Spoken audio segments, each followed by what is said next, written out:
Hello friends, welcome to પ્રીતિ સંગ સફર. તો આજે આપણે ક્રિયાપદની વાત કરીશું, જે એકદમ ઇઝી ટોપિક છે.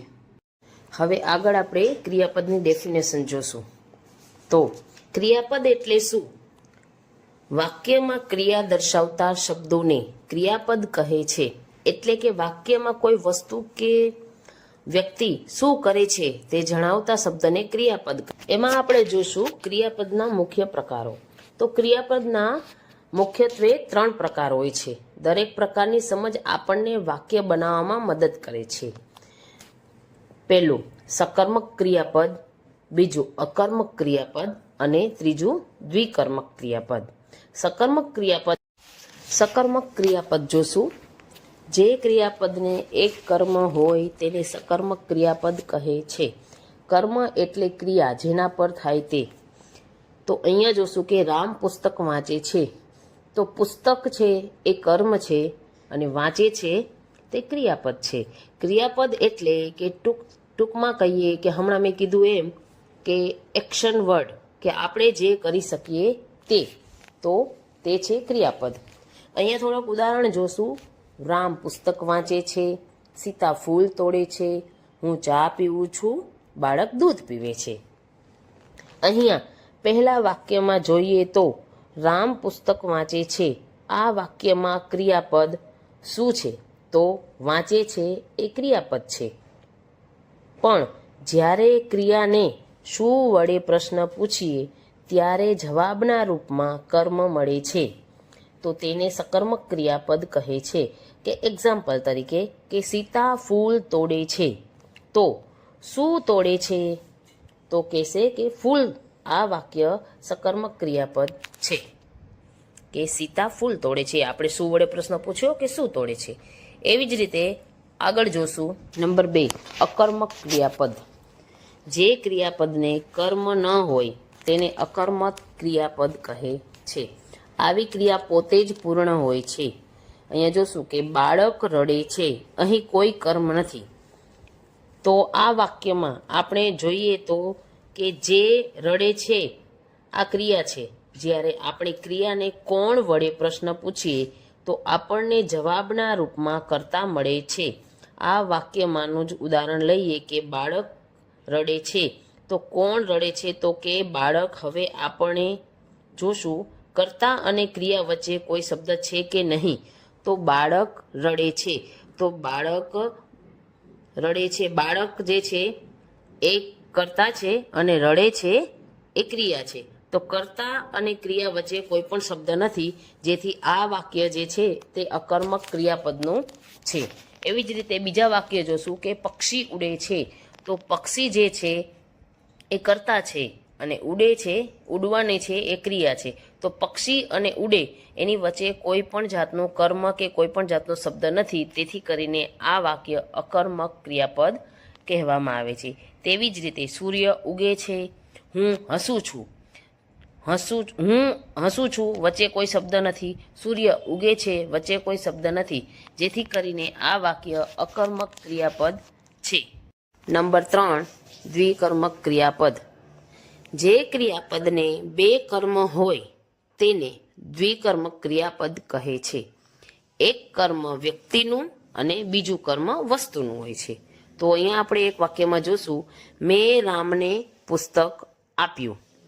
રામને અને પુસ્તક 2 કર્મ છે. જોશું કે મેં રામને પુસ્તક આપ્યું. એઝ યુઝ્યુઅલ આપણે કર્તા શોધશું. અહીંયા ક્રિયા છે આપ્યું. અહીંયા આપવાની ક્રિયા છે. તો ક્રિયા માટે આપણે તેને કોણ વડે પ્રશ્ન પૂછશું. તો કોણ આપે છે? જવાબ મળશે આપણને મેં, એટલે કે હું આપું છું. આપણને કર્તા મળી ગયું અને ક્રિયા આપણી પાસે છે જ. હવે આ વાક્યમાંથી કર્મ શોધશું. મેં તમને હમણાં આગળ કહ્યું હતું કે કર્મ માટે ક્રિયાને શું વડે પ્રશ્ન પૂછીએ તો જવાબના રૂપમાં કર્તા મળે છે. તો હવે પૂછશું કે શું આપ્યું? તો જવાબ મળશે પુસ્તક આપ્યું. હવે આપણે બીજા કર્મ માટે ક્રિયાને કોણ વડે પ્રશ્ન પૂછશું. યાદ રાખજો, કર્તા માટે કોણ અને બીજા કર્મ માટે કોને કહ્યું. કન્ફ્યુઝ ના થતા. ઓકે. સો આપ્યું તો આપણો જવાબ મળશે કોને? તો રામને. હવે આપણે જોશું કે કર્તા અને ક્રિયા વચ્ચે કઈ છે? તો કે હા, અહીંયા આ વાક્યમાં બે કર્મ છે. તો કે કયા? તો એક રામને અને બીજું પુસ્તક. તેથી આ વાક્ય દ્વિકર્મક ક્રિયાપદ છે. બીજું વાક્ય જોશું. શિક્ષકે વિદ્યાર્થીને ઇનામ આપ્યું. તો કોણ આપે છે? શિક્ષક આપે છે. કોને આપે છે? વિદ્યાર્થીને.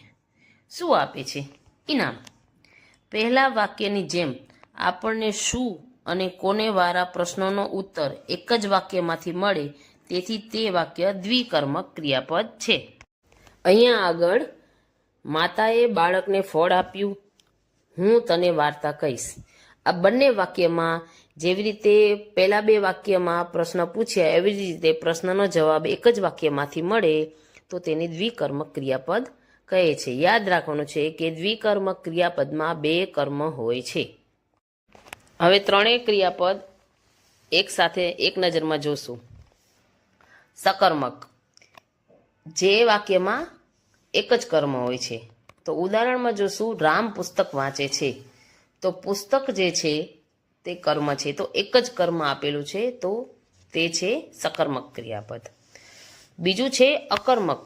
તો અકર્મક એટલે અકર્મક ક્રિયાપદમાં કર્મ હોતું નથી કે કર્મ ન હોય. તો આપણે વાક્યમાં જોશું કે બાળક રડે છે. બાળક રડે છે. બાળક જે છે તે ક્રિયા કરનાર કર્તા છે અને રડે છે તે ક્રિયા છે. મતલબ કે બાળક ક્રિયા કરે છે, બરાબર. તો કર્મ છે નહીં. બાળક અને રડે વચ્ચે કોઈ પણ જાતનો શબ્દ છે નહીં, તો તે છે અકર્મક ક્રિયાપદ કે જેમાં કર્મ હોતું નથી. હવે જોશું નંબર 3, દ્વિકર્મક ક્રિયાપદ કે બે કર્મ હોય છે. જે વાક્યમાં શું હોય છે? બે કર્મ હોય છે. મેં રામને પુસ્તક આપ્યું. મેં રામને પુસ્તક આપ્યું.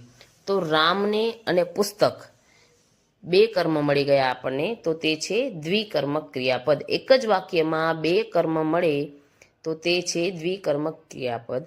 તો અહીંયા જોશું કે કર્મ, તો જે ક્રિયા જેના પર થાય તે, તો મતલબ કે સકર્મકમાં એક કર્મ હોય છે, અકર્મકમાં કર્મ હોતો નથી અને દ્વિકર્મકમાં બે કર્મ હોય છે.